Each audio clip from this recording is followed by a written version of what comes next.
Evening. Welcome to the Planning Commission meeting of June 14th, 2022.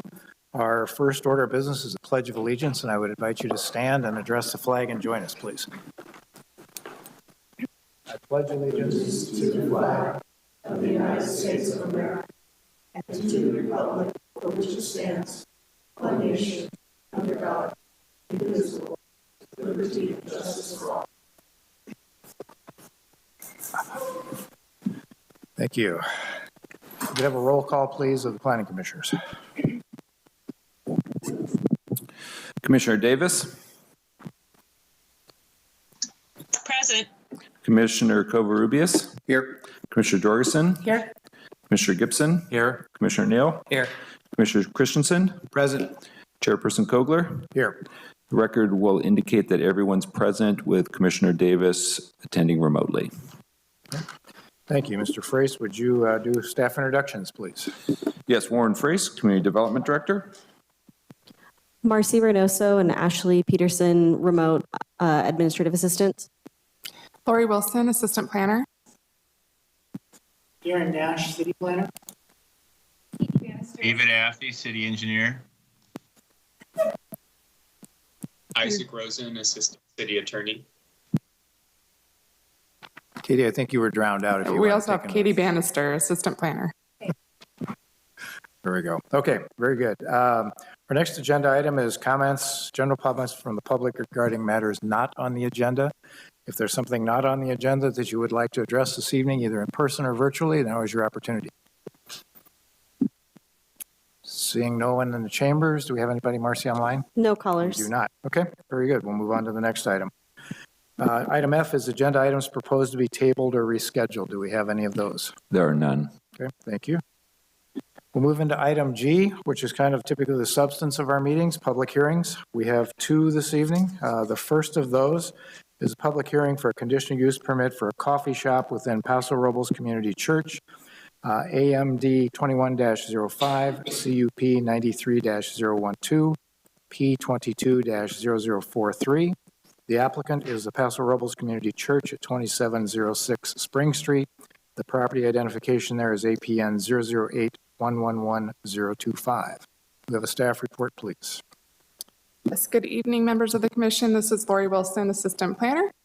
So as mentioned, our first item tonight is a conditional use permit for Paso Robles Community Church. So they're located at the north end of town at 2706 Spring Street.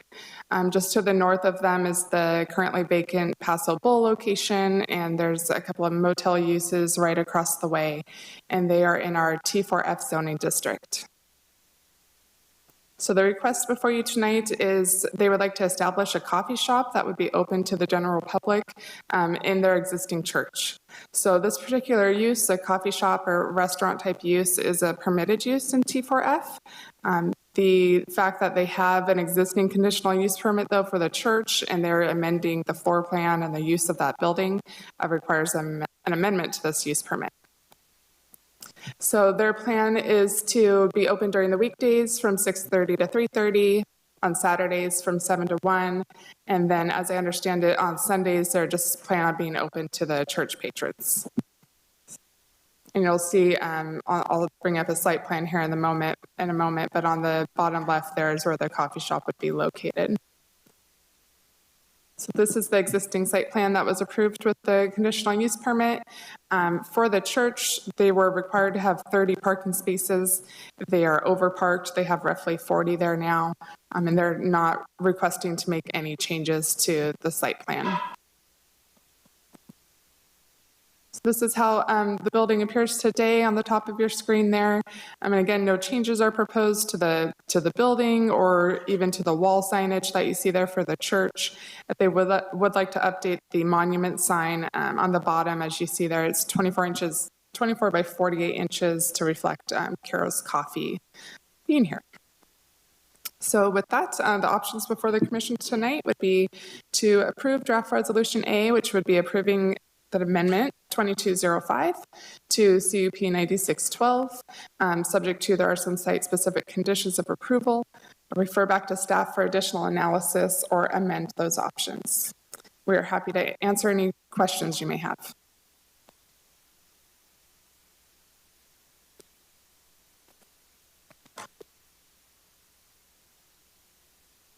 There we go. Anybody from the church or representing the They're going to make applicant? up their mind. Dale Gustin, 945 Spring Street. I attend that church, and I can vouch the coffee is really good. I get it every Sunday. And so I think the public ought to be entitled to get it the rest of the days. We'll take that as a comment from the applicant since the public hearing wasn't even open yet. So anybody else from the church who would like to speak? Please, you identify yourself.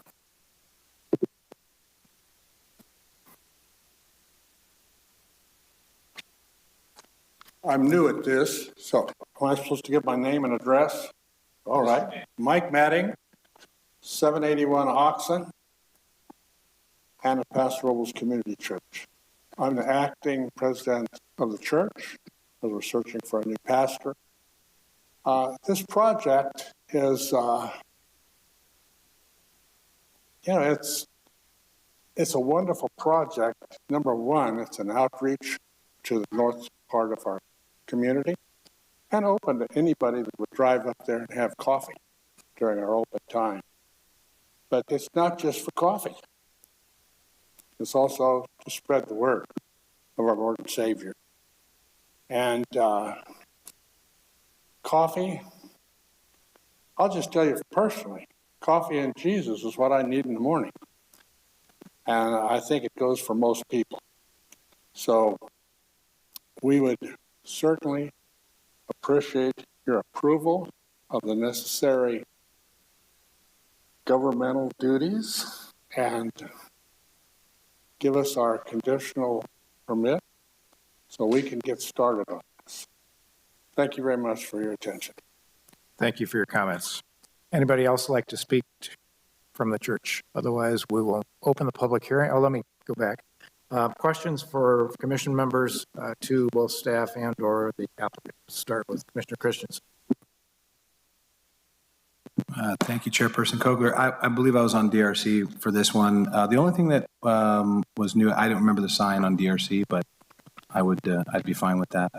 You're just replacing, staff's just following the guidelines for replacing what was there, just with a different verbiage, right? So. Right, yes, at DRC, they had made mention that they wanted to update that and they didn't have the specific plan for it yet. Right. So it's, yeah, essentially, I mean, same location, same size type of sign, just. Perfect. I've been in there. That's a nice location for a coffee shop. Thank you. Commissioner Neal. Okay, Commissioner Gibson. I also was on DRC, so I really don't have any questions. As indicated, the only thing that was missing at the time was we did not have the sign, and now we do. I don't have any questions or issues with the sign, so I have nothing further to add. Okay, thank you. Commissioner Jorgensen. I was on DRC as well, so I'm fine. No questions. Commissioner Covarrubias? No questions. No questions. Commissioner Davis. I wasn't on DRC. Could you just restate for me? I know when I read the staff report, we were talking about some street public parking. Is the 35 going to accommodate both the public and the congregational use at one time? Is that kind of the thinking? Well, for the most part, the coffee shop hours are open when the church is not in service. So there's plenty of parking for the coffee shop during the weekdays. And then on Sundays, they're not open to the general public. So it would be the same, patrons or parking that they'd be expecting on a typical Sunday. So it should cover both needs. And they are overparked. Yeah, okay. I saw that in the staff report. I just was wondering if they would have the public component in there. And thank you. That answers my questions. No further. Thank you. Thank you, Commissioner Davis. I have no further questions either. So at this point in time, we will open the public hearing on this item. If there's anybody in the room or virtually with us tonight that wishes to speak to this, please step to the podium or let us know you wish to talk. Dale Gustin, 945 Spring Street. Just for your edification, the church has a separate identification identifying it other than this sign as the Paso Robles Community Church. So it's not it is replacing the one sign, but they already have signage on the building identifying it as the church. So if anybody was wondering if it was, there's not going to be any identification of the church, there is. Thank you for that clarification. Any other comments? Marcy, anybody online? No callers. Okay, very good. Then we'll close the public hearing and bring it back to the Planning Commission. Are there discussion points the planning commissioners would like to raise? I think this is pretty straightforward. If you would like to do so, please just go ahead rather than run through the whole group. Chairperson, I'd like to move that we make a motion to approve. There's a motion on the floor to approve. Is there a second? I'll second the motion. Seconded by Commissioner Gibson. Any discussion? Hearing none, I'll call for the question, please. Commissioner Christensen, Aye. Commissioner Gibson, Aye. Commissioner Neal, Aye. Commissioner Davis, Aye. Commissioner Covarrubias, Aye. Commissioner Jorgensen, Aye. Chairperson Kogler. Aye. The motion passes 7-0. Good luck. Okay, our next public hearing tonight is public hearing item number 2. It's tentative parcel map and variance 22-01, PR 21-0191, VAR 22-01, P22-0009. The applicant is Pam Giardini of Planning Solutions for John Bruce. The property is at 90 12th Street, APN 0009-061-024. May we have a staff report on this, please? Thank you, Chairperson Kogler. This is Katie Bannister, Assistant Planner. So this is a tentative subdivision map. It would take one parcel that's zoned for single-family zoning and would subdivide it into 2 lots. I'm pushing my microphone, expecting the slide to advance.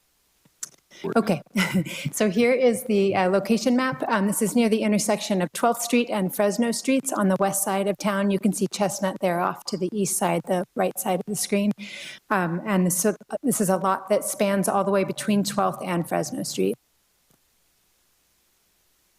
So here's a couple of site photos. So on the left, you see a view of the lot from 12th Street. And then on the right, you see the view of the lot from Fresno Street. There are a number of trees on this lot. It turns out only 4 of them are oak trees, and we'll see where they're located on some subsequent slides. So the existing lot is just over 30,000 square feet. It has an average slope of about 18%. On the 12th Street side, it's about 100 feet wide, and on the Fresno Street side, about 106 feet wide.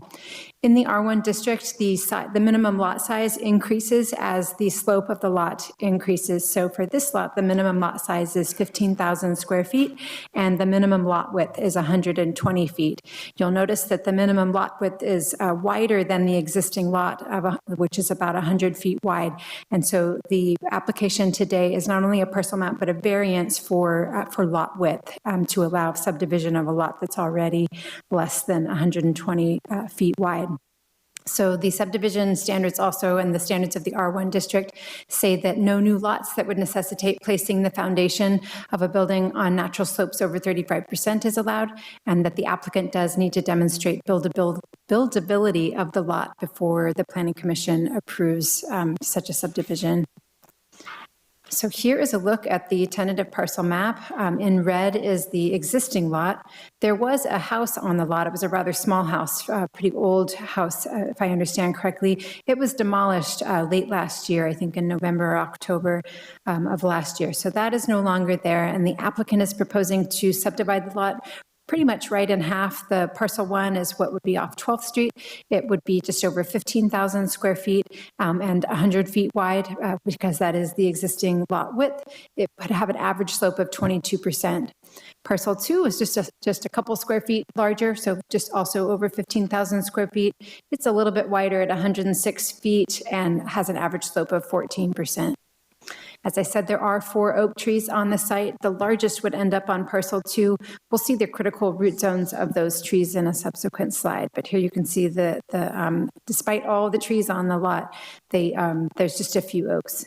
and they are kind of at the upper end of the lots, kind of at the rear of each lot for the most part.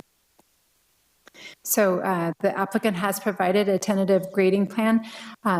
It looks like one of my animations came on a little bit early, but so here's where that existing residence was, which is of course no longer there. Here's where the new lot line would occur. These are the critical root zones of the oak trees.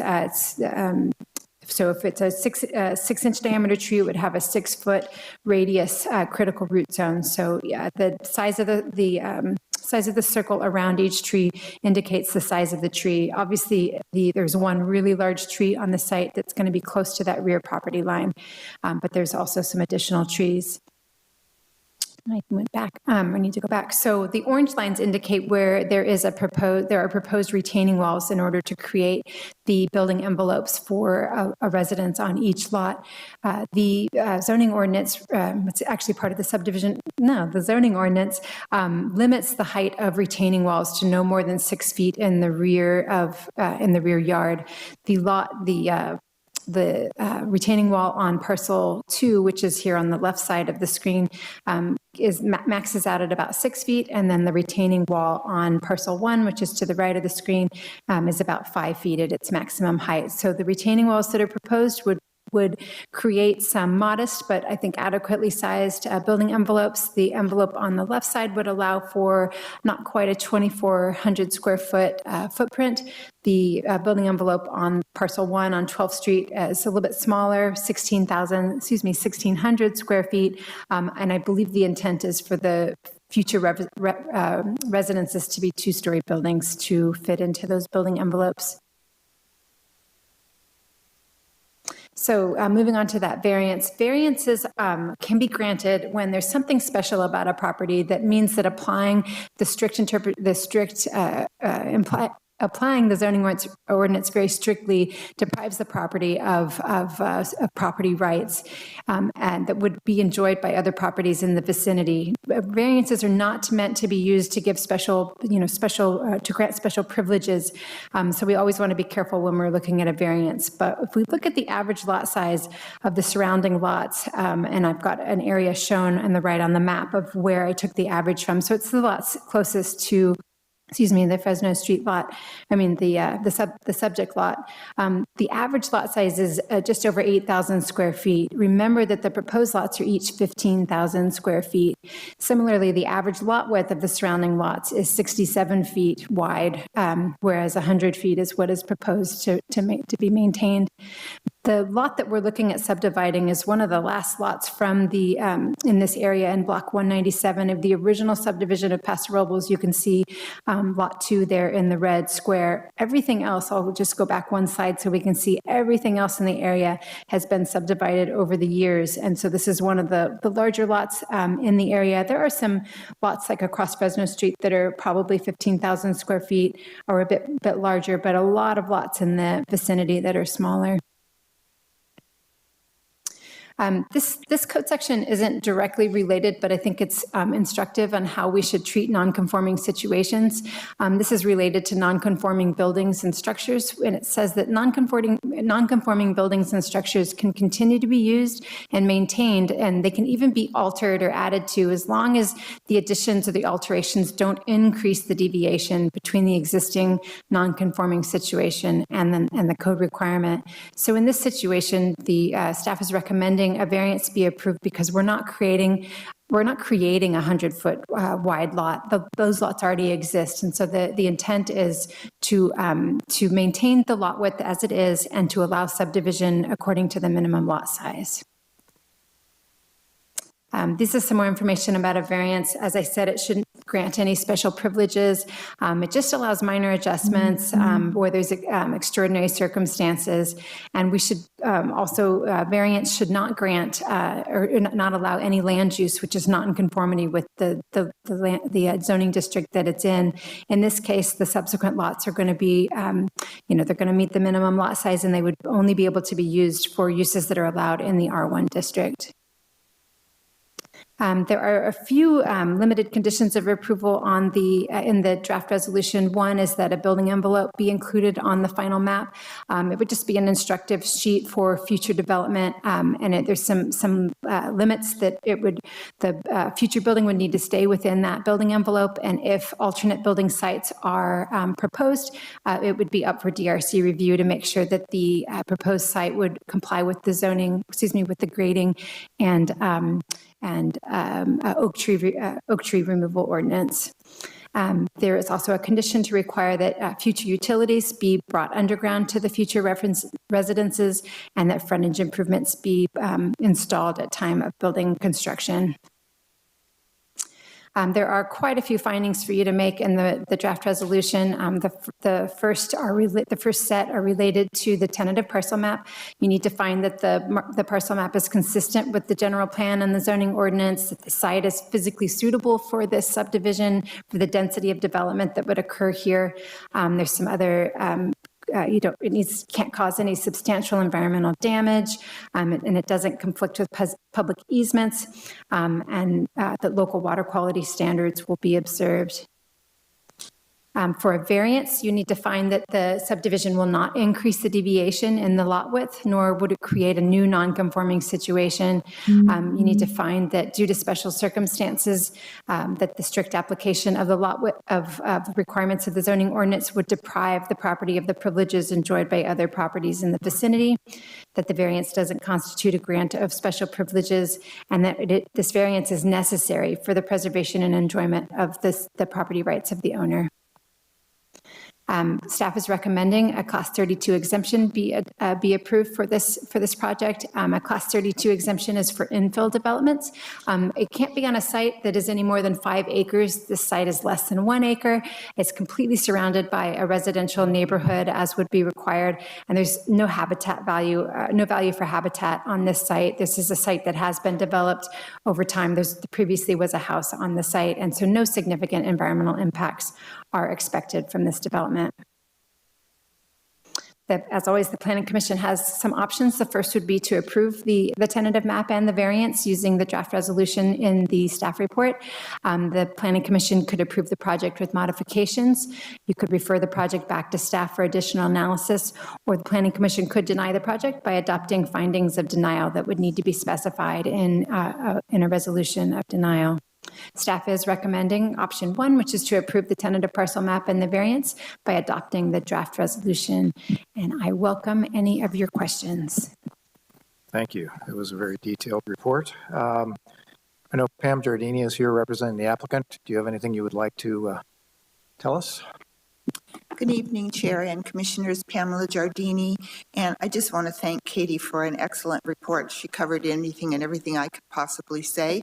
As she stated, it's really consistent with the area. It's actually a larger lot size, and we're just asking for your approval to allow this to be split. And that's it. I'm here if you have any questions. Very good, thank you. Commissioners, questions of staff and or the applicant? Let's start with who's not in the room. Commissioner Davis, do you have questions? You know, just one. Great job, Katie, with the presentation. But my question, you started talking about 2 retaining walls. Why not one in between? I mean, talk to me about the dual retaining walls. So the property would be subdivided into 2 lots, and there's a single retaining wall on each lot. So I don't know, Sherry, if you can see a screen, but the orange line indicates the retaining wall that there's 1 retaining wall proposed for parcel 1 and 1 retaining wall proposed for parcel 2. They're quite far apart. They're not, near each other, and so a single retaining wall to accommodate 2 building envelopes would have to be significantly taller than what is proposed. Okay, I got you. So it has to do with the, I was confused on that. No, I don't think, well, since I have the microphone, so it's easily accessible by Fresno Street, just as easily accessible by 12th. Is that correct? Yes, that is true. That is true. Okay, thank you so much. That's all I have. Thank you, Commissioner Davis. Commissioner Covarrubias. Thank you. Katie, question for you. The arborist report indicates that there's 5 oaks. Did I misread that? It appears that I misread it. Pam? There's one oak tree, I believe it's on the one on the right-hand side that you're looking at, that's a double. Also, there's an oak tree down on near one of the streets that kind of is off the property that I looked at too, but that one's off this property, but there is a double oak tree that I think he counted as 2 instead of 1. Got it. Okay. And so there's a number of trees. I drove by the lot today and there's a number of trees. So are the other trees, is the plan then to remove them?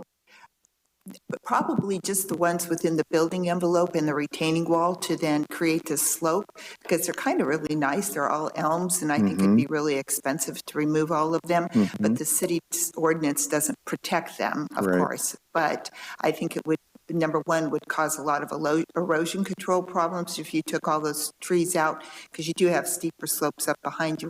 I think that, I mean, I can't say for sure who's going to buy the lot, who's going to build there, but the oak trees are protected, and I'm assuming that they'll keep them just for the atmosphere. Okay. And Katie, just for clarification, if I missed it or misunderstood it, the areas that are going to be built on, the spots, the locations, are those already identified? Yes? So the applicant has provided this conceptual or tentative grading plan. The draft conditions of approval would require the development to occur within that building envelope, and if they do not, then it would be subject to Development Review Committee approval if they wanted to go outside of that envelope. Okay, so it would have to be then approved if they do move it. Okay, that's all my questions. Thank you. Commissioner Jorgensen. No, I don't have any questions. Okay. Mr. Christensen.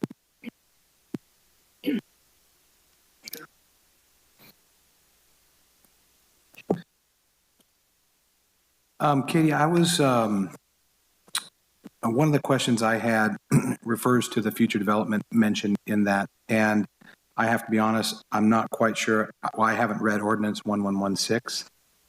Can you kind of refresh me on that? Because when I read through that paragraph of future development, how would that apply if the parcel wasn't split, and then how would it apply if it's split? Maybe that would help me understand that. Sure. So Ordinance 1116 is the city's adoption of an ordinance to address SB 9, which was a piece of legislation that the state of California passed last year. So there's kind of a whole new world in zoning in California these days. In single-family zoning districts, by right, properties have the right to 2 primary residences and then their subsequent ADUs, which can be a regular ADU and a junior ADU, so 4 units on each lot. The applicant is not trying to exercise the right to use SB 9.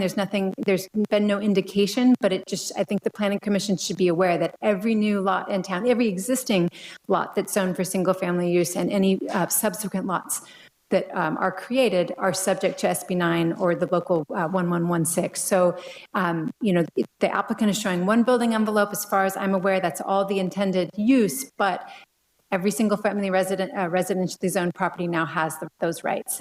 And I said you can do 4 units. You can either do it as on 1 lot, or you could subdivide and put 2 units on one lot and 2 on the other. So 4 units, whether it's subdivided subsequently or not. Thank you. And so that would be, after this process, it would be just ministerial, right? That's correct. Would that be ministerial today if someone just bought the lot as it exists and they wanted to put 2 main houses and 2 ADUs? So they could do that, but they would have 1 lot. So a total of 4 units on this existing lot. If this tentative map is approved, now it's 4 units on each lot. Okay. And can you remind me, and I'm not trying to get too far into the weeds, can you just remind me how the oak trees would affect an additional unit and or the ADUs?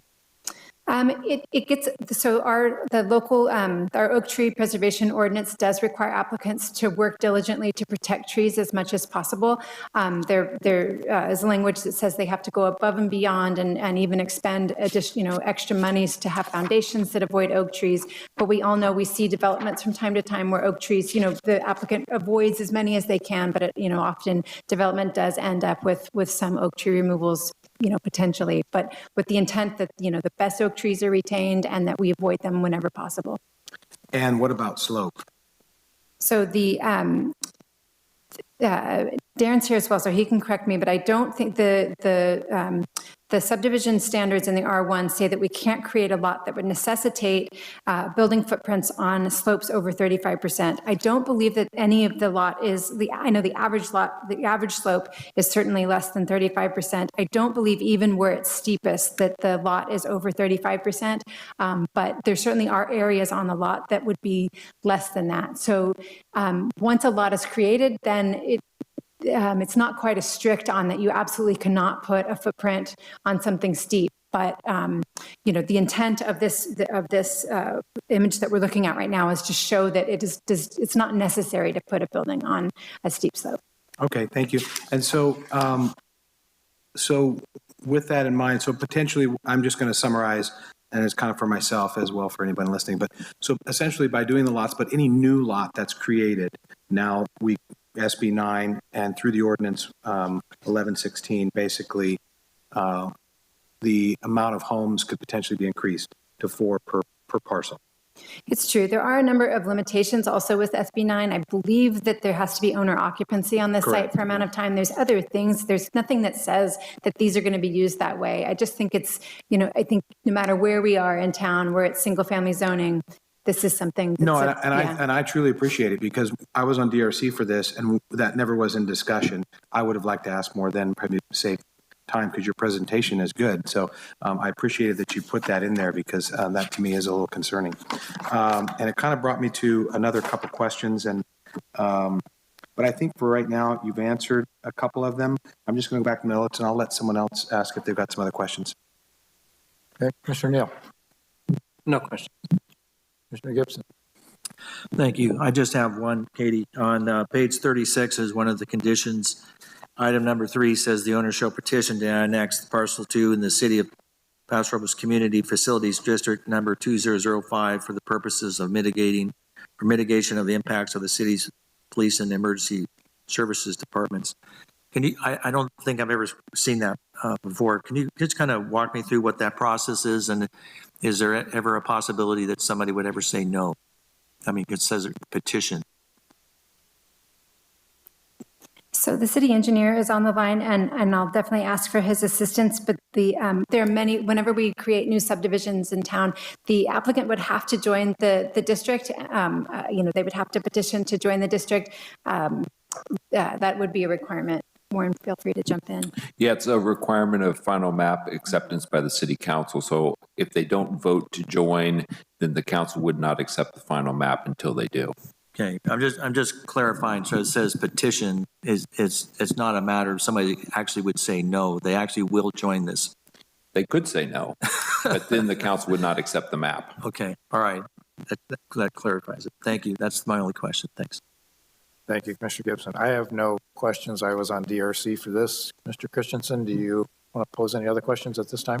I do. Just one, and this is just more of a curious clarification.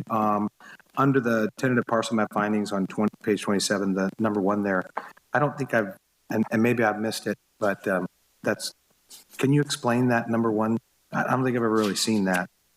That was proposed as a important part of it.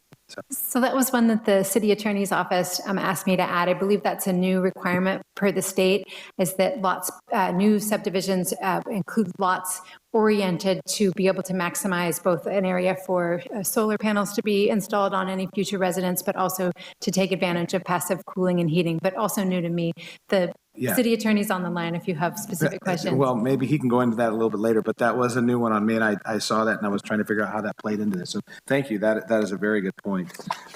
I think that's, let's see here.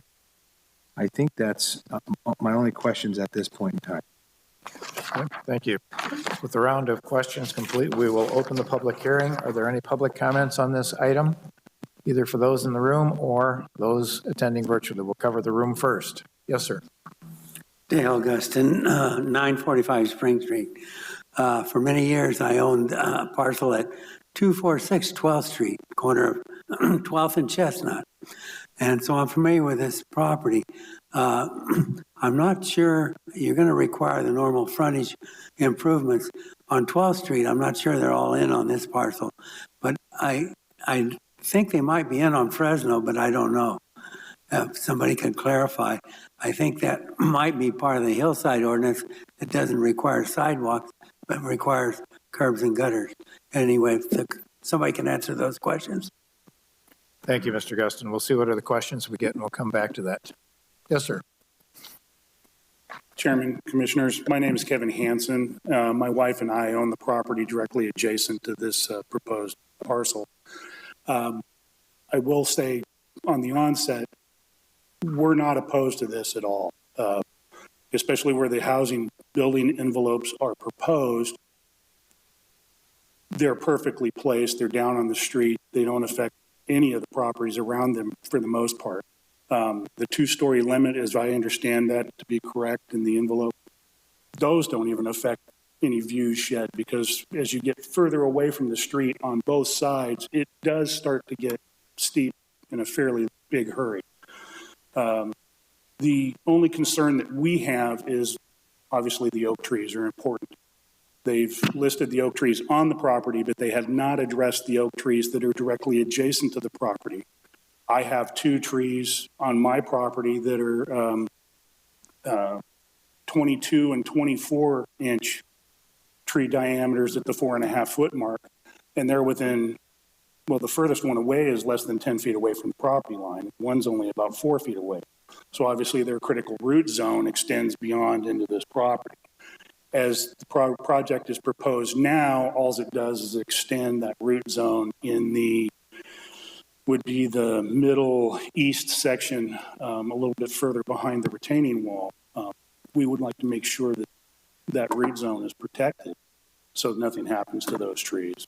And that's in regards to any ancillary buildings that may be done in the future. That's our only concern. Other than that, we're in favor of the project. I do agree with Mr. Guston on Fresno Street. It's an asphalt curb. There are some sidewalks in some specific locations, but for the most part, most of the street is just curb and gutter. And that's the same as on the south side of 12th Street until you get down to Fresno. They're all curb and gutter as well with no sidewalk. So those are our only concerns, and we want to make sure that those are addressed. Thank you for your time. Thank you. Thank you for coming forward with that. Any other comments for the public hearing? Anybody virtually? No colors. Okay. Seeing none and hearing none, we will close the public hearing and bring this back to the commission. I guess there were 2 points raised during the public comment. One was the extent of public improvements that would occur as a part of this. And then the other is, which is a good point, oaks on adjacent properties in the critical root zone that undoubtedly spills over into the proposal to proceed. Who would like to tackle those? Yeah, so the project is conditioned to require full curb, gutter, and sidewalk on both frontages. So as when Parcel 1 gets a house built on it, along with that, they'll also be doing their frontage improvements. And when Parcel 2 develops, they'll be doing full curb, gutter, and sidewalk on both sides. So that's the first question. I think there was one mention about the potential height of buildings. In the R1 district, buildings are limited to 35 feet in height. It doesn't necessarily specify a number of stories, but the height limit is 35 feet. And then the intent of the oak tree ordinance is definitely to protect all trees. When we go to building permits, we do look and make sure that adjacent properties don't have oak trees in the vicinity. It was an oversight, and maybe we should go to the grading plan.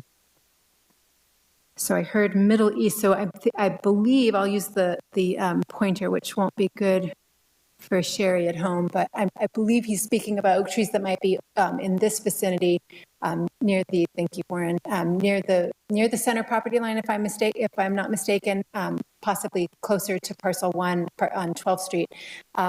So the intent would be to protect any oak tree and its, the critical root zone of any oak tree in the vicinity of a proposed residence. Additionally, you may have stated this, is that there'll be an arborist on site on page 60. You'll see arborists monitoring during construction so that any of those trees that are off site will also be protected. Thank you. Okay, back to the Planning Commission for discussion. Commissioner Davis, do you want to lead that off? Yeah, I will. I like this project. I live in the west side, and I think Pamela said it well when, Pam, when you said it, it's very consistent with the area. I think the fact that it is, the existing lot is, I think it's 100 feet. I don't think we should penalize the property owner for not being that, for meeting the required width. I do think that we should make sure that we're sensitive to Kevin Hansen's point that we protect the root zone, critical root zone of the, for the neighbors, and maybe the arborist could make a comment on that. I heard your comments, Pam, on that, but I would really want to make sure that the neighbors and their trees, their beloved trees, I bought on the west side because of my oak trees. So I can understand this comment there. So anything we can do to be good neighbors with this, I think we should make that effort. Thank you. Thank you, Commissioner. Mr. Covarrubias. Katie, just to clarify for me again, so this comes with a curb, gutter, and sidewalk requirement, but the adjacent properties, I don't believe all along there don't have sidewalks. So. Hi, Commissioner. This is David Athey. So I was just looking at Fresno Street, and there is curb and gutter.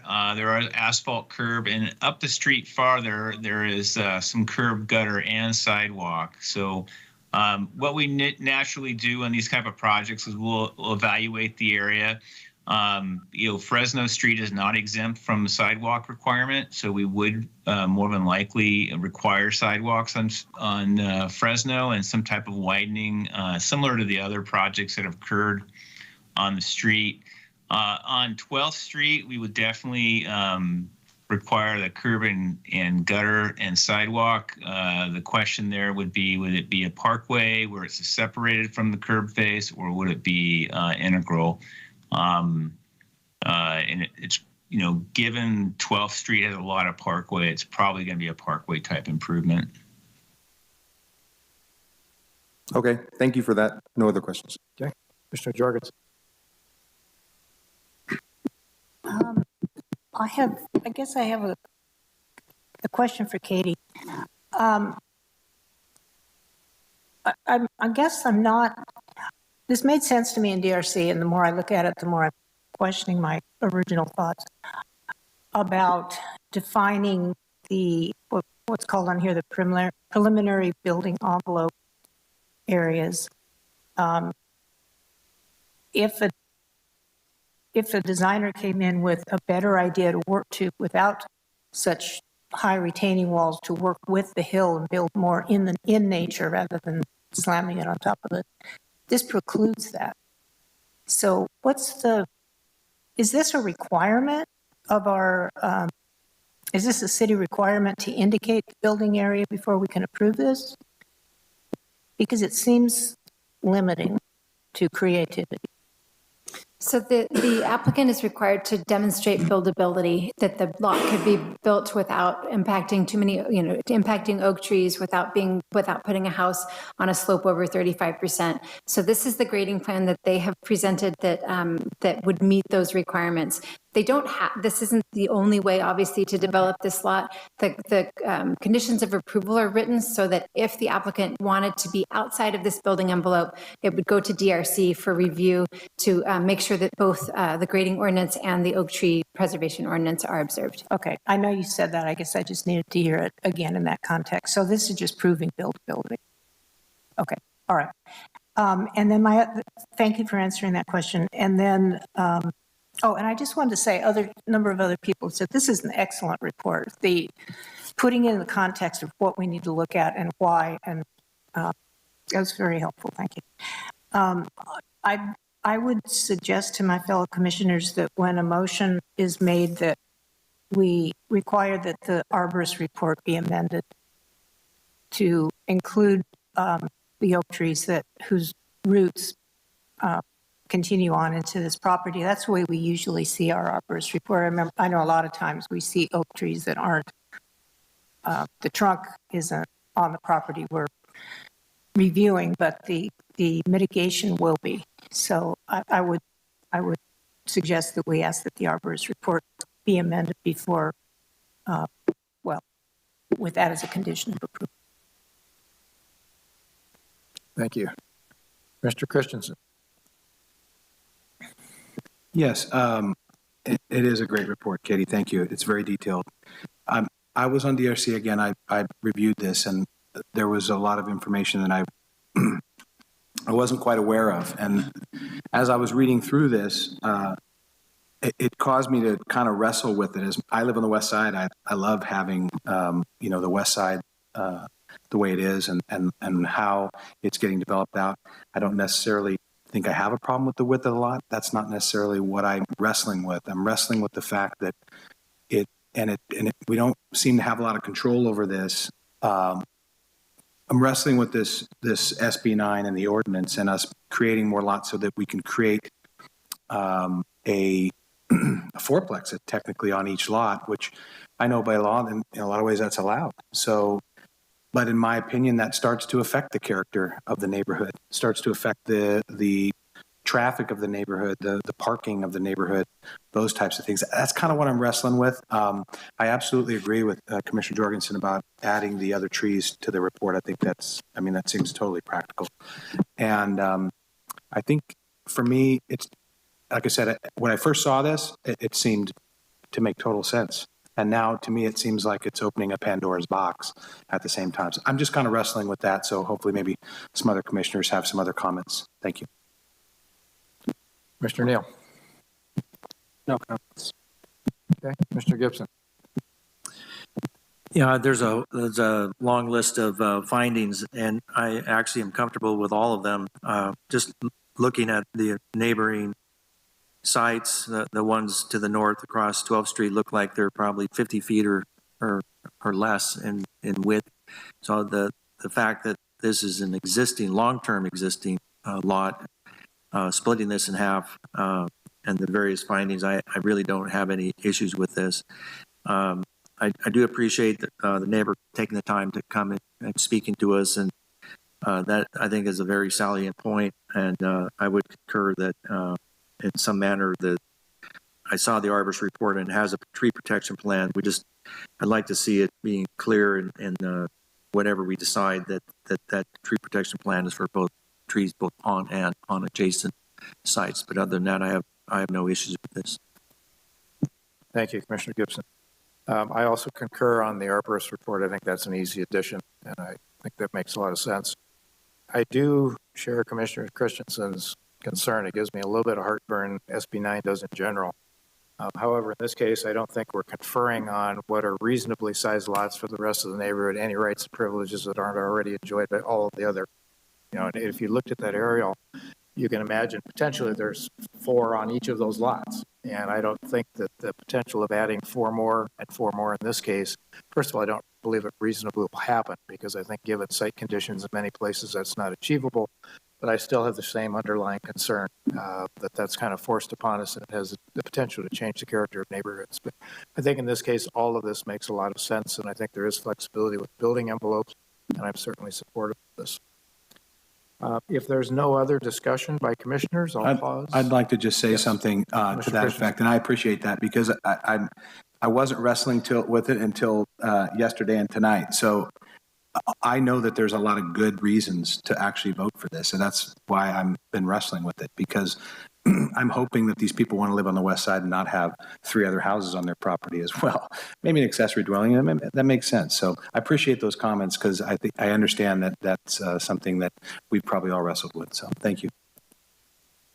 All right, we have a suggested motion as a part of the packet we received, and we have a suggested language addition relative to the expansion of the arborist report. Does anybody care to frame that into a motion? Mr. Chairman, I'll give it a whirl. Mr. Gibson. I move that the Planning Commission adopt option 1, where staff recommends the Planning Commission adopt draft resolution number PC 22-XXX, approving tentative parcel map 21-0191 and variance 22-01, and in addition, specifically incorporate the arborist report and the tree protection plan, and note that would be inclusive of both the oak trees, both on and adjacent to the site. Thank you. We have a motion on the floor. Do we have a second? I'll second. Mr. Covarrubias as a second. Any further discussion? Just a Mr. Neal. clarification. Can we condition a project to protect an oak tree on another person's property? Could we say that we would protect the critical root zone that has within the property of the subject property? Yes. So we can condition to protect a tree on another property? The ordinance requires protection of the oak trees. It's not specific to the lot. It's just you have to protect trees when you construct. So if you're constructing in such a way that's going to impact a tree, it doesn't say it's only trees on the lot. Thank you, Commissioner Neal. Mr. Davis, any other points before we move to vote on this? No, I'm fine. I think it's, I'm ready to vote. Okay, we have a motion and a second. I would ask staff to please call the roll. Who was the second again? Mr. Covarrubias. Commissioner Gibson? Aye. Commissioner Covarrubias? Aye. Commissioner Davis? Aye. Commissioner Jorgensen? Aye. Commissioner Neal? Aye. Commissioner Christensen? Aye. Chairperson Kogler? Aye. Motion passes 7-0. Very good. Thank you all. Okay, next on our agenda is item H, it's discussion by staff. We have the 2022 to 2024 Capital Improvement Program General Plan Consistency Determination. The city is the applicant, and it applies citywide throughout the community. Mr. Friss, or staff. All right, let's get the PowerPoint going here. Okay, yes, as you mentioned, this is a general plan conformity report for the upcoming capital improvement program.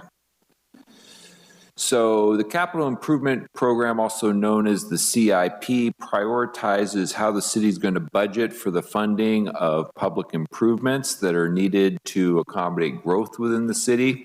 One of the requirements is that the CIP does need to be consistent with the general plan.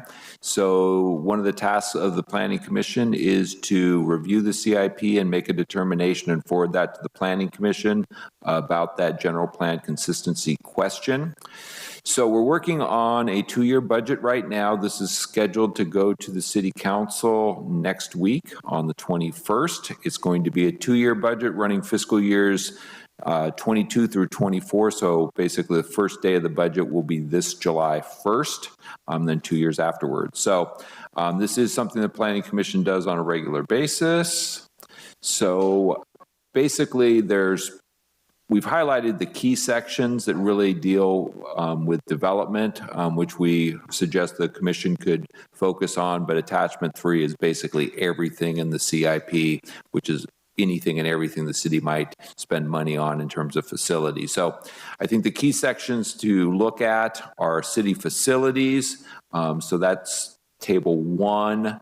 That includes new buildings like the police station, fire station updates, funding for studies for the library, city hall expansion. So those are all included. And this is a 5-year funding program. So although we're looking at a 2-year budget cycle, a lot of these projects have very long lead times on them. So we're actually budgeting them out 5 years or so. And that's why you'll see funding out in the latter years. So some of the current funding, like let's say the library, city hall expansion, we're looking at basically the planning work here, 22, 23. Any construction work would be outside this budget cycle. Right now, like 24, 25 would be the earliest any money would be spent on that. So just keep that in mind as you're looking at all this. So these are your city projects. Table 2, park and recreation facilities. Right now, park-wise, we're mainly looking at kind of park maintenance type projects for the most part. There is an update to the Sherwood Master Plan that definitely would be accommodating growth moving forward. And then probably the key section really, especially dealing with growth, is the transportation projects.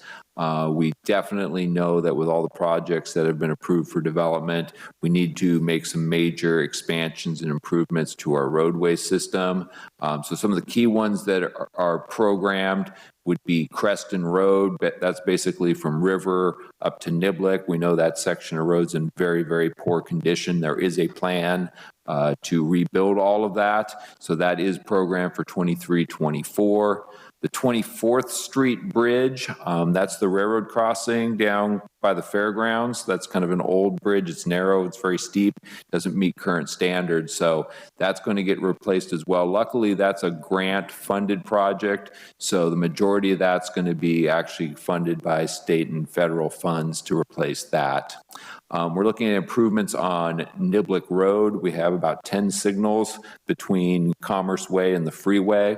Those really need to be synchronized to operate more efficiently, especially kind of in the AM peaks when we have the school peaks and that sort of thing. So there's money for that. The Golden Hill Union Road Roundabout project is slated to start construction this August. So they're actually going to be shutting down that intersection for about 12 months, detouring around it, and then that will be replaced with a modern roundabout that should really improve operations in that area. The Wero Creek Bridge, that is that parallel route connection. Basically, that'll connect Wisteria up to Airport Road near Dry Creek. That'll then provide an ability to get to the airport area without using 46 East and making the turns on Airport Road at that intersection. So that's kind of key to a number of the projects that we are seeing proposed around the airport area. We have some number of improvement projects, safety projects provided. Then the South Vine Street Bridge, that's part of the Gateway Annexation project that we approved, the Gateway Resort down on 46 West. So we have to realign South Vine Street to the signal at Theater Drive, and we have to then build a bridge across that kind of Ravine Creek area right next to the highway. So that's a major project that we've been committed to as part of the development agreement for that project. And then Union Road Highway 46 East overcrossing, that would be basically that interchange project to replace the intersection at Airport Road and 46 East. That's a long-term project, looking at about $60 million total. That would be spent outside of this budget cycle. That's going to require significant grants. But our strategy right now is to get these projects to what they call shovel ready, which is basically they're ready to start construction. They have all their plans, all their environmental clearance. That's really the key in terms of getting state and federal funding for these projects. So all these bridge projects, really our strategy right now is to get them all to a shovel-ready spot and then compete as effectively as we can on grants. So those are the key transportation projects, and that would basically facilitate much of the growth that's anticipated in the general plan. So, we're building in the uptown, downtown area. That 24th Street Bridge is going to be very helpful there. Olson South Chandler, the Nibblic improvements, Beechwood, basically same thing, Nibblic, Charlet, South River would be benefiting there. The Gateway Annexation needs the bridge down there, and then Airport Road needs both the 46 Bridge and the Wero Creek Bridge. There's a circulation element that basically shows that network of roads. So pretty much everything we're doing is following exactly along with what the 2018 circulation element anticipated. And then we also have the bike pedestrian plan. That includes the Grand Loop, which is this Class 1 bikeway loop all the way around town. The specific plans are going to be putting in major sections down here on the east. We're actually budgeting right now for this segment along River Road, basically from Union Road up to River Oaks. So that segment's in the CIP as well for funding. We want to get that to shovel ready as well. And that also functions as part of the Salinas River Trail Plan. So staff is recommending the Planning Commission forward a determination that this is consistent with the general plan. And staff would be happy to answer any questions. Warren, if you go back to slide 4, you commented on the signal coordination on Nibblic. talk a little bit about the 17.6 million for Nibblic improvements as a street. Hey, Dave, are you on the line? You want to talk about the Nibblic Complete Streets project? Sure, Warren. David Athey, city engineer.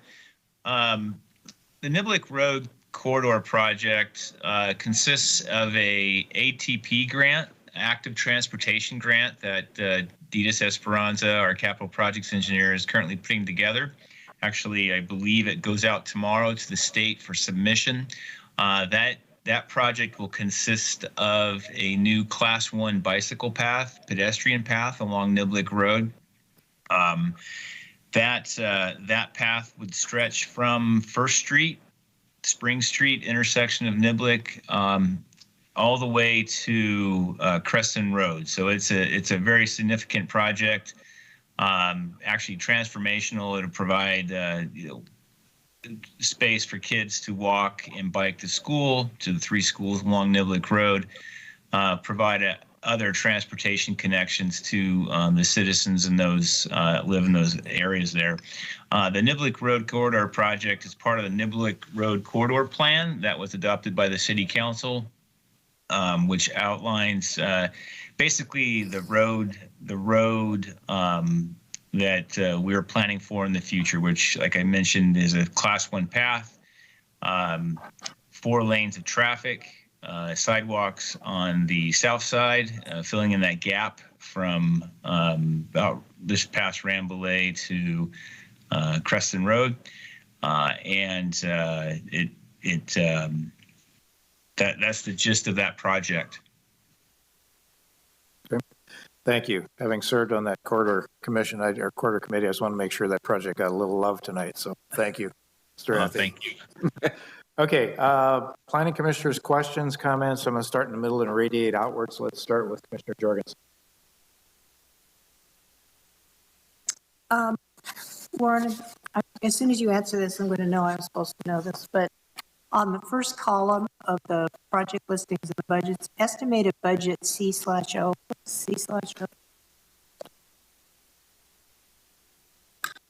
Warren, I can handle that. That's Okay. Carryover. Oh, good. I feel better. It's what? It's carryover from the Oh, last. carryover. Okay. Yeah. Good. I feel better about everything. Now we all know. That's it. Thank you. Warren, just one quick question. Under facilities, Corporation Yard, what is that? So that's basically, the corporation yard is the yard that the public works departments used for all their vehicles and facilities and equipment storage. So right now we have multiple public works yards. The main one is on Riverside, kind of right by Big Creek Lumber. We actually sold that property, so we're just tenants there, so we need to relocate. So we've been searching for locations. Right now, the thinking is that it'll probably be co-located out on Union Road, where we're building Fire Station 3 right now on Ardmore Road. So that's what that project is envisioned to be. And then just for my own knowledge, when I look at all these things that are budgeted for, how do I tell what is being paid for via grants versus bonds versus city? Am I missing something in the report that explains all that? No, because this doesn't actually specify that at this point. So this is envisioned as the money that we need. So you can see that basically we need $50 million to do everything over the next 2 years. We don't have that money. So for example, the 17 million for Nibblic, the vast majority of that would be grant funded. So when we get to actually appropriating the monies, that's when the council makes the decision on how much comes from different local accounts. So not only do we have the general fund, but we have transportation impact fees and other development impact fee funds. And then if we got grants, that becomes another revenue source that we can draw from. But that's a project that unless we get a major grant for, it won't happen. And there's a number of other ones there that assume some sort of grant funding, and they may or may not happen based on whether those grants materialize. Okay, thank you for that. Commissioner Davis. I appreciate the last question. If I could kind of tag on to that, to what extent can we tell that development impact fees will contribute towards some of these projects? So that is part of when we appropriate the money for these projects, the council has the option to use transportation impact fees if the project was listed as a transportation impact fee project. So Creston Road is on what we call the TIF fee, the transportation impact fee list. So this is eligible for using some TIFs. I'm not sure if that's going to actually be funded that way or not. We do have the sales tax monies as well. So usually it's a mixture of the two. The Golden Hill Roundabout, that is a TIF project. Nibblic Road's on the TIF. Wherewell Creek Bridge is on the TIF. Let's see, South Vine Street Bridge is on the TIF. Union Road is on the TIF. So those projects likely will have some TIF contribution. Okay, from development then. Yes.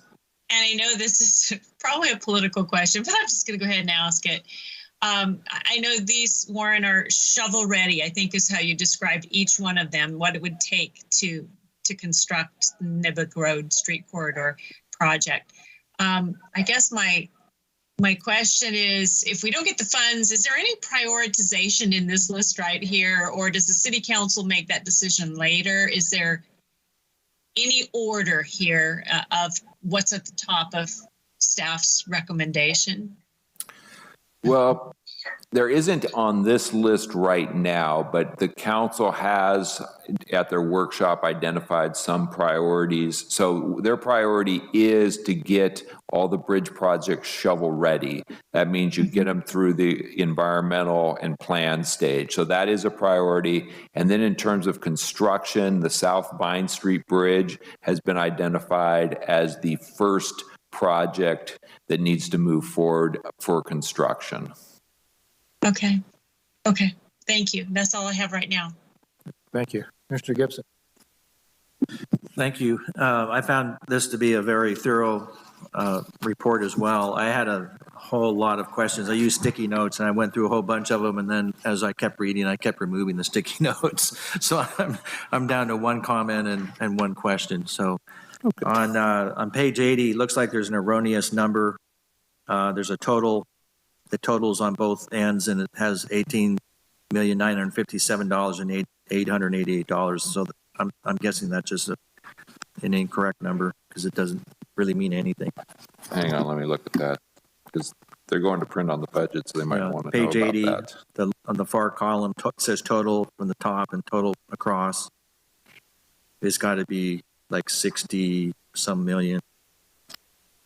Just doing it in my head. It says 18 million right now, 18,957,000. Yeah, okay. I will let Ryan know about that. So my only question, and I'm just kind of curious because of my personal interest as well as some of the projects we have upcoming that have been proposed, is on page 88, the taxiway ACDF geometry. Could you shed any light exactly on what that means? I understand the words, but I'm just trying to figure out. I mean, there's two taxiways, one tees end or either initiates or dead ends into 0119 runway. What is actually being proposed there, and how does that impact the airport being open? And so I don't really have any specific information about that. Okay. You know, the airport operates as an enterprise fund. Almost all the improvements out there are FAA funded. Okay. So it kind of is its own, kind of funding improvement source, but there are, endless requirements for, upgrades out there. So that, I imagine, is just one of those many FAA required improvements. But we'd have to check with Roger Oxborough to probably get, the specifics about what it is and why it's needed. Yeah, and also how does it impact the general aviation as well as the CAL FIRE using that airport? Yeah, so we could, check with Roger. That he would know exactly the answers to all those questions. I heard we have hired a new airport manager. Yeah, so Roger will be leaving very soon. So Roger's run the airport for decades. He is leaving. So that's going to also be a major transition out at the airport, trying to fill those shoes. Those are my only comments and question. Thank you. Thank you, Commissioner Gibson. Commissioner Neal. No comments, just thank you for the thorough staff report. Okay, Mr. Christensen. Thank you. Yeah, it is a really thorough report. I had just a couple of brief questions. Well, maybe they're not brief. I might be lying. The summary of proposed capital projects on page 62. In some of the items you were listing here, there's something here listed for the Mill Road parallel route annexation.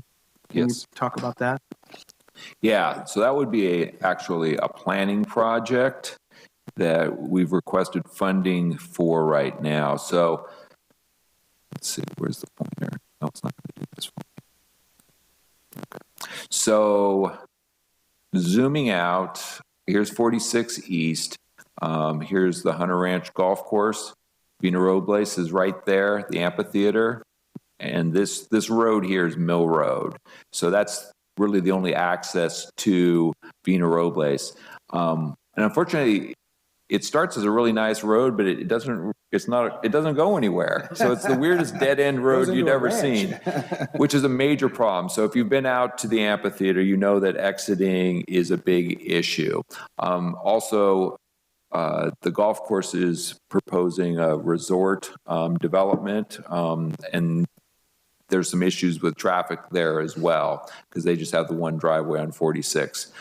So what the Mill Road project would be is this idea. So we've been talking about the parallel route kind of north of 46, which is Dry Creek down to New Airport Road.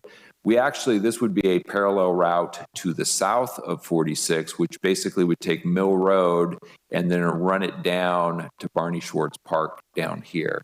If we were able to connect Mill Road down here, it basically opens up all this landlocked area for development. That road would also include an extension of water, sewer, and recycled water.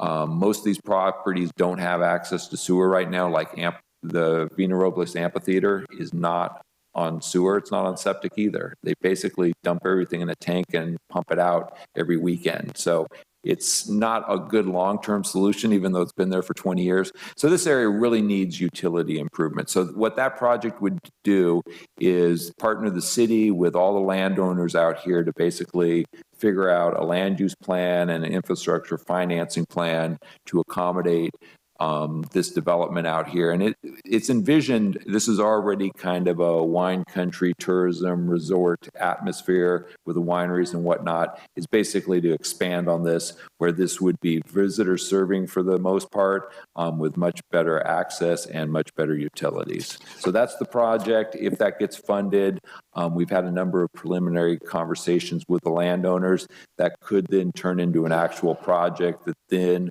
we would start to involve the Planning Commission in that process. So if it it's moves just forward. a proposed aspect at this point. It's just a request for funding. If we get the funding, then we can move on to the next step of actually starting the planning process and then involving the Planning Commission.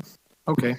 And then my last question here, on page 80, back to page 80, right-of-way acquisition. What is that for exactly? So most of the right-of-way acquisition would be for the 46 East Bridge. So if we're going to build the bridge here, it's actually programmed as a half cloverleaf. So that means the big loop ramps and the high-speed off-ramps and whatnot, that requires a significant amount of land. We know what that footprint is. We also have a lot of development interest out in this area. So we really need to pick up all the land for that half cloverleaf, as well as all the land necessary for this new airport road alignment. We have a good chunk of it, but we don't have all the pieces. So basically, it would be to assemble all the land, basically from up here at Dry Creek Road, all the way down here to Union for this whole new airport road interchange. And that's part of shovel ready. If we had the plans, the environmental clearance, and the land for it, makes you very competitive for grants, and then it also prevents something from getting built in the way of your project. It just seems like it might be a little bit of a light number for all that land. Just curious. We're hoping people are going to be nice and make deals. Be benevolent. Public right? benefit. We should have some very benevolent landowners. That's it for me. Thank you. Okay. There we go. Thank you. I don't have any further questions or comments at this point in time. If any other commissioners have any, please offer them now. Otherwise, yes. I have Mr. one Christian. clarification. I apologize. Warren, this doesn't include any of the street improvements in town. Is that correct? I didn't really see anything specified that I could find. Maybe it does. And I missed It should be on one of those tables. Well, yeah, I think there is. So a lot of the road maintenance, which is the sales tax funded projects, those annual resurfacing type projects, I believe are in there somewhere in one of those tables. Okay. And it may just be a line item because they don't specifically identify roads, and then the committees basically have a program to identify which roads get the service. And I was under the understanding they have a schedule so far. Is that probably still on schedule, you think, or is that deviated in any way? Yeah, they're on schedule. So every year there's so many miles, and they've got it programmed out 5 years. Okay, great. I'm just noticing there's dirt on some of the streets on the west side. Yeah, all right. Yeah. Every year there's 3 or 4 miles that need to get done. All right. And they've been on a regular cycle. Warren, this is David. That actually information's on page 64 under projects 5, road and stormwater. So those projects are listed there under F2223. Thank you. That's why I missed it. Okay, with that input and those questions answered, it'd be appropriate for the commission to bring forward a motion finding that the CIP is in conformance with the general plan. Chair Commissioner Vogler, Neal, I'd would you like to make such a motion? Yes, I'd like to make a motion that the Planning Commission forward a determination to the City Council that the capital improvement plan, including be included in the upcoming fiscal year 2024 city budget is consistent with the general plan. That was hard. I'll second that.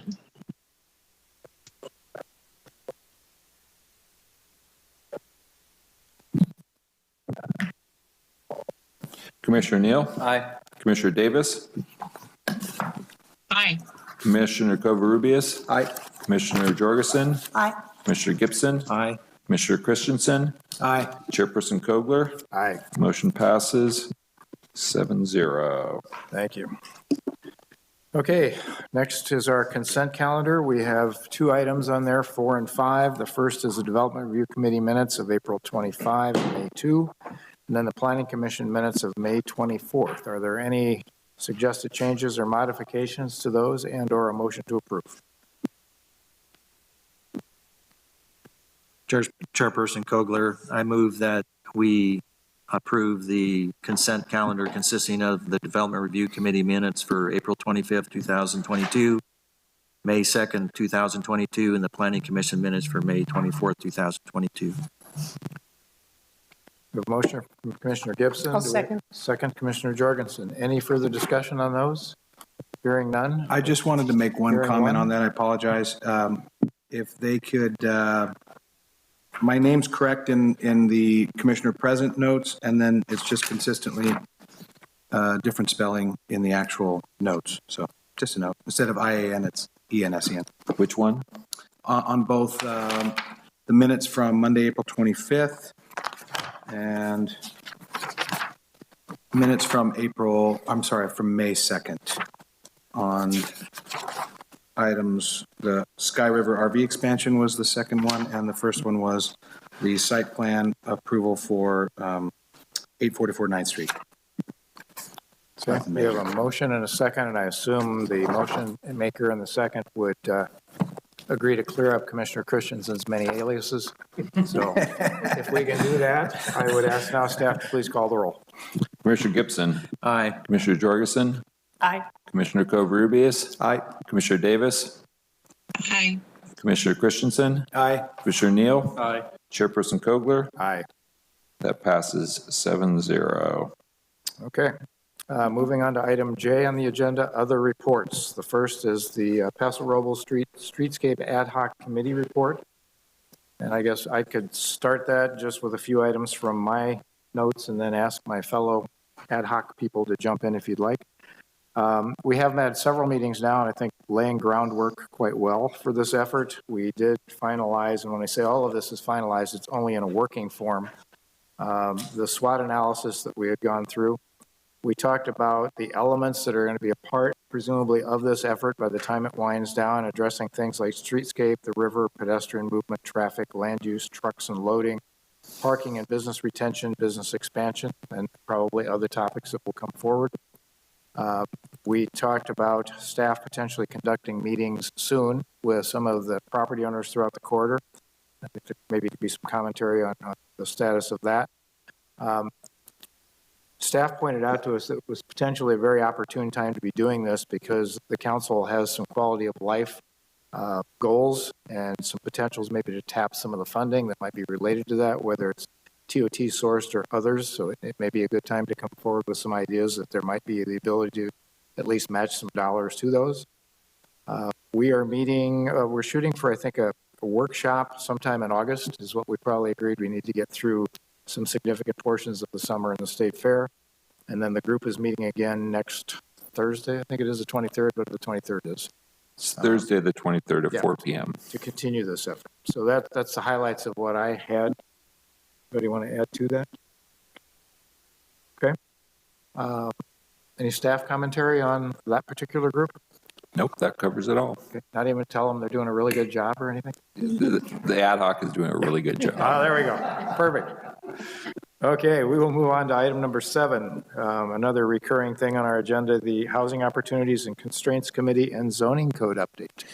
Yeah, so the consultant is continuing to make good progress on the draft update. We're getting a list of kind of policy questions. I think probably in August after the fair, we'll be ready to sit down, probably go through with the commission some of the different policy issues and options. So that would probably be the next big step on this one. Okay. Good. All right. Our next item is DRC Rotation Schedule. Anybody have issues or conflicts they'd like to raise? Seeing none, we'll consider that that's good. If things arise, we're very good at contacting one another and I think covering any absences that occur. Okay, we are ready to move into Planning Commissioner comments. Do we have Planning Commissioner comments? Mr. Christensen, we'll come down. I don't have any comments, thank you. Okay.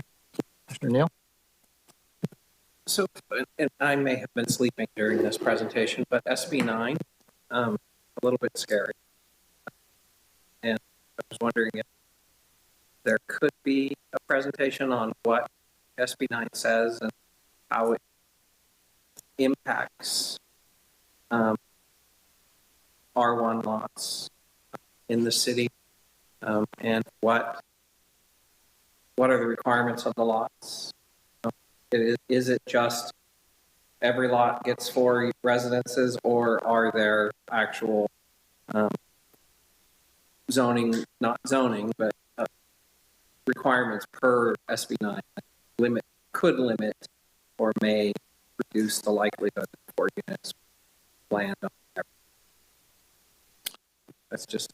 So maybe the best thing to do is maybe we could agendize that, because I think it was about 9 months ago we did the emergency ordinance, and we've actually now had a little bit of experience. The whole state's had a little bit of experience, so we've kind of seen a couple attempts at doing some lots. So why don't we just agendize that for a follow-up, because I think it probably would be a good time to do a check-in update on that. Thank you. That's it for me. Okay. Mr. Gibson. Yeah, I had a question. We had spent, as a planning commission, quite a bit of time and heard a lot of public testimony in regards to the short-term ordinance. But city council, I read in the paper and I just couldn't figure out quite what they voted on. So I noted that on the council agenda that there was 5 items listed, A through E, that were recommended by staff, combination between staff and the planning commission. Did the city council approve all of those or some of them, or could you let us know? Yeah, so the council at their last meeting on the 7th heard the short-term rental ordinance. So they had the planning commission recommendations with all your recommended changes. Staff also provided an alternative option for them, which was basically very minimal changes. Part of the issue with the council is because of conflicts of interest, there was only 3 council members that can vote. So you have to have a unanimous vote to move that forward. There can't be any dissent. So based on that, we try to give them the full range of options to consider, which was everything planning commission had recommended back to basically just kind of rolling over the existing ordinance. What they ended up voting to do was make very minimal changes. So the changes they made was to eliminate the sunset clause and expand the noticing buffer from 50 feet to 100, and then to just clarify some of the cross-reference code sections. So that was the extent of the changes that the council approved. That was first reading. Second reading of the ordinance would be next Tuesday on the 21st. So if it passes its second reading, then that would go into effect. Basically, it's kind of a status quo approach to the short-term rental ordinance. Thank you. If I could just pick up on a couple questions related to that. Did the council address the swimming pool issue? It was brought up, it was discussed, and there was no changes to the swimming pool rules. And then just out of curiosity, it sounds like the council was impacted more by the conflict of interest than the planning commission was. Is there a reason for that? 2 of the council members hold short-term rental permits, so they were just eliminated from participating. So it was a more severe conflict situation, using that word in context, than what the commissioners had. Yeah, they didn't have the option to participate. And that's the first time it went through, it was the exact same scenario. Yeah. Okay, very good. Thank you. Commissioner Jorgensen. Comments. Commissioner Covarrubias. Warren, is there any update on the boys' school location, the property out there? Yeah, so we're continuing to work on the EIR. There's been some questions just about the scope of the traffic study.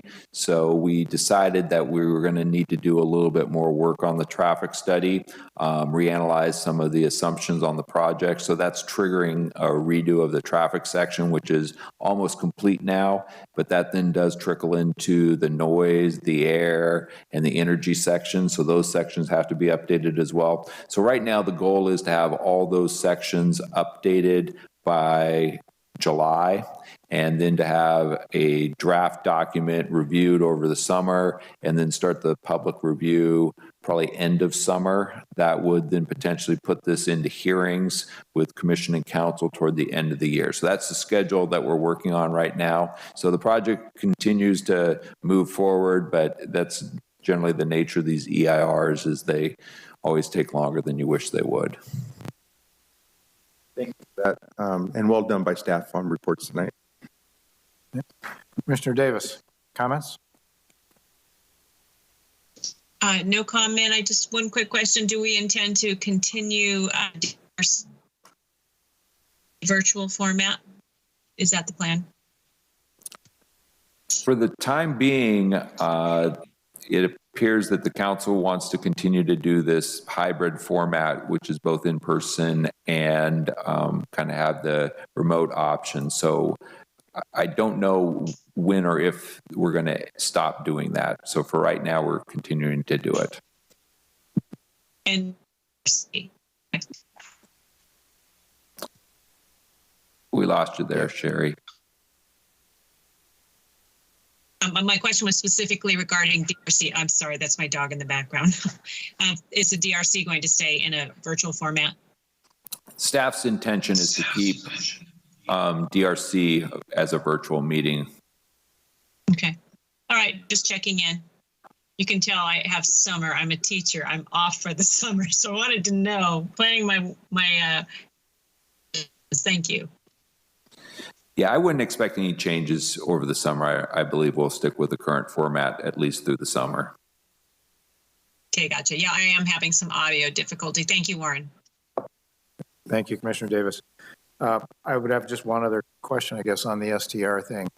It will go to the council subsequently sometime for a resolution approval for all of the limits, so to speak, that are a part of that. Is there a time frame for that? The council didn't actually specify a time frame on that.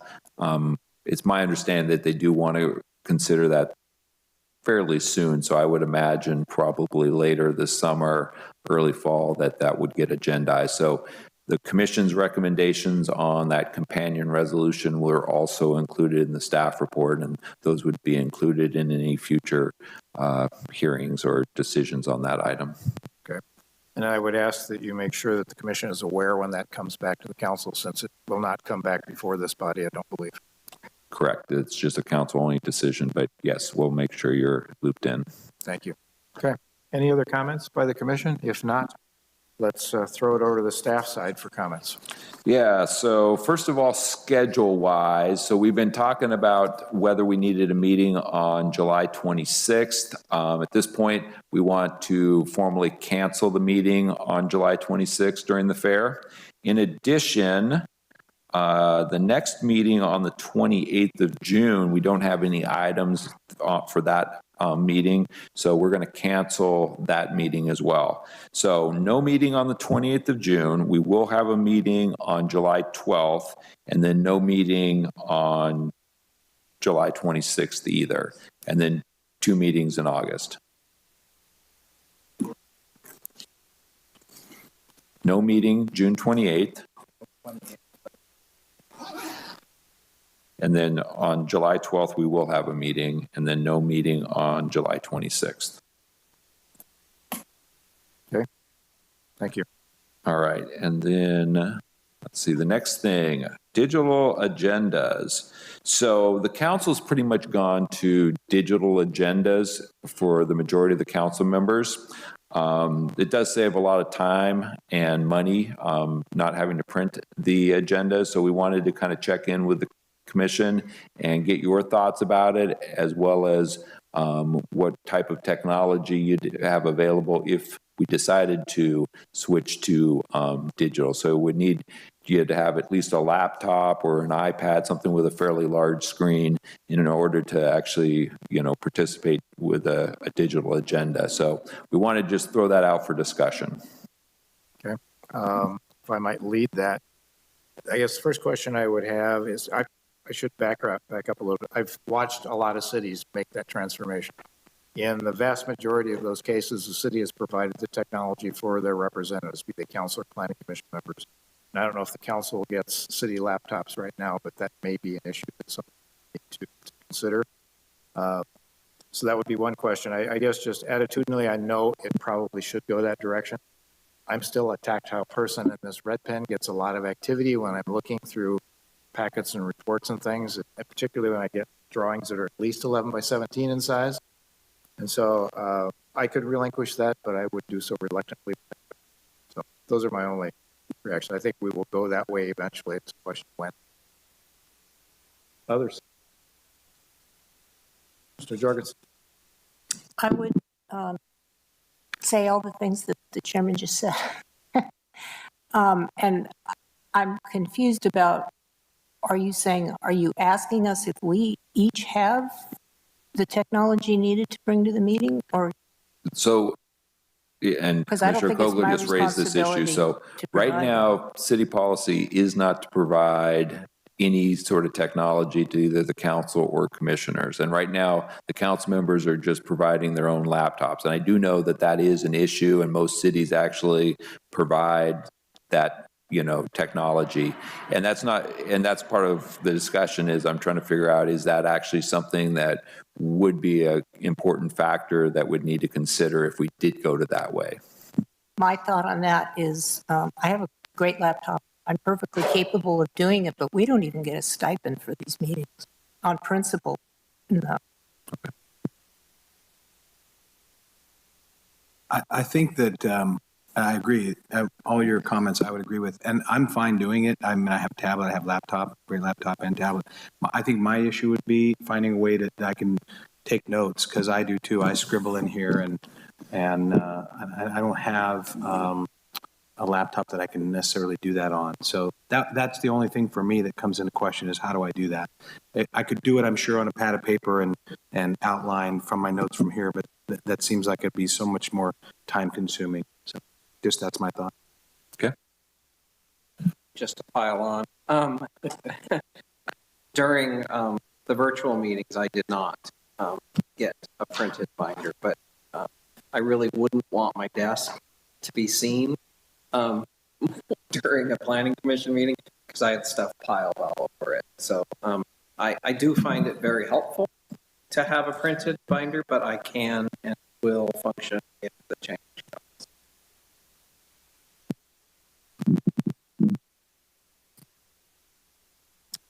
So we actually switched to that halfway through my sojourn on the school board, and the reason why it saved a huge amount of money.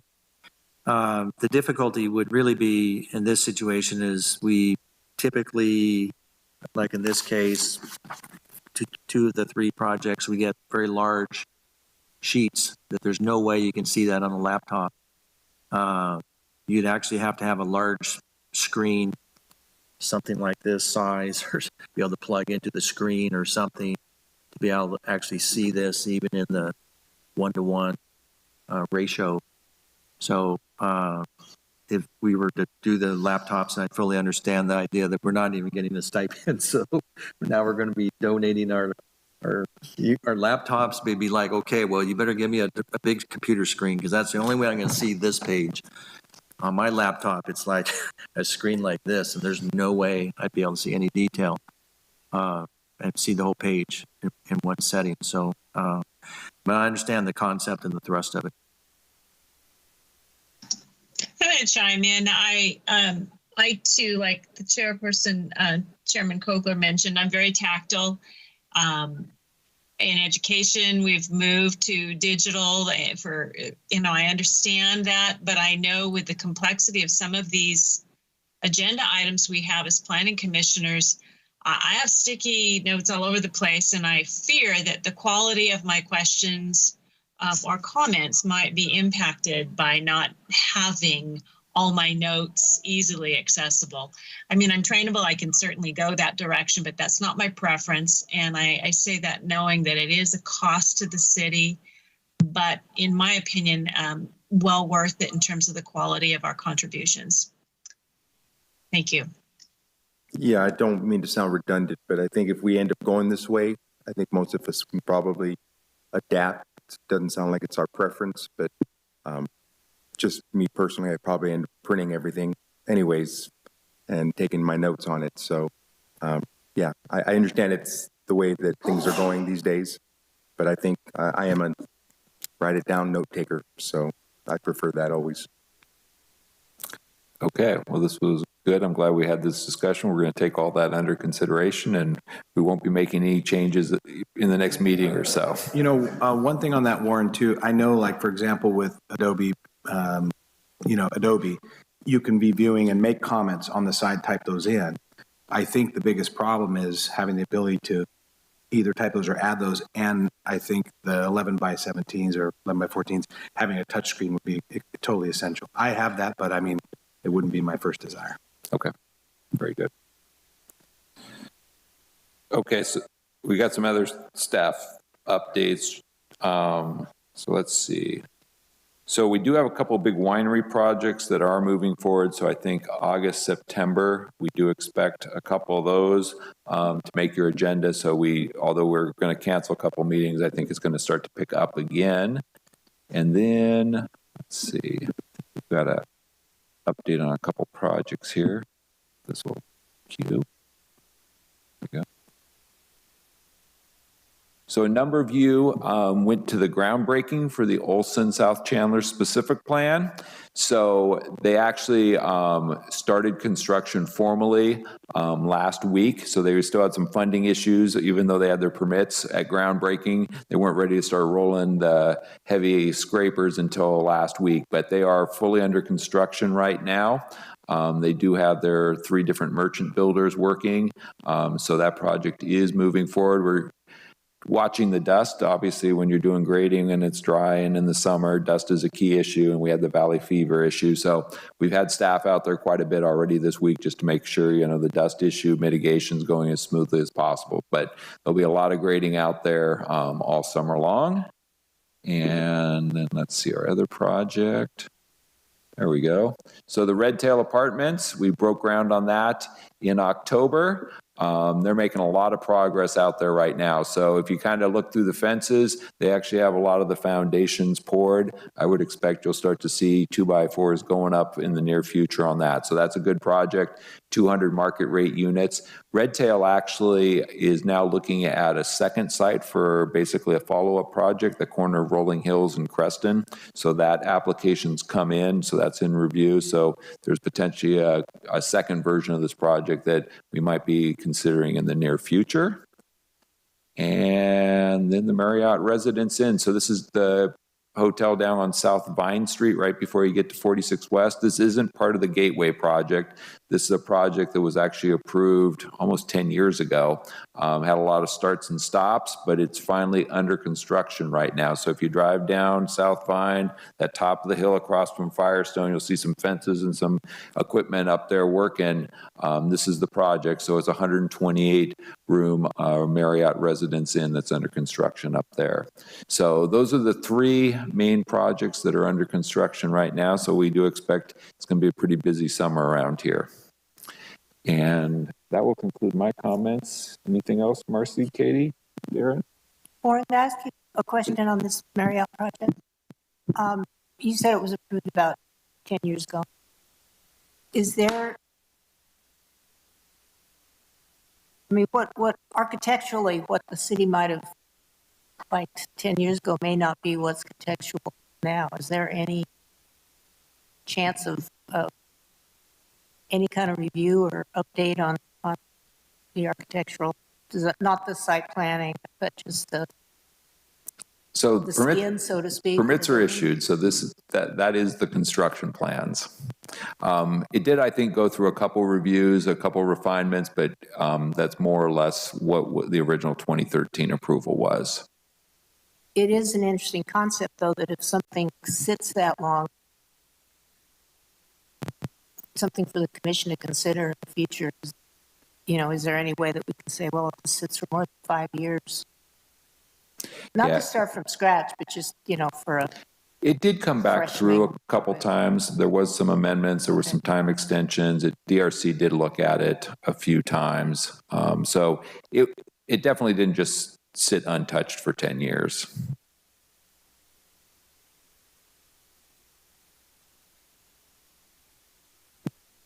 All right. I think we have run out of agenda items except to adjourn. Is there a motion to do so? We have a motion from Commissioner Gibson, and it was seconded by Commissioner Christensen. All in favor, aye? Aye. We'll be back in July. July.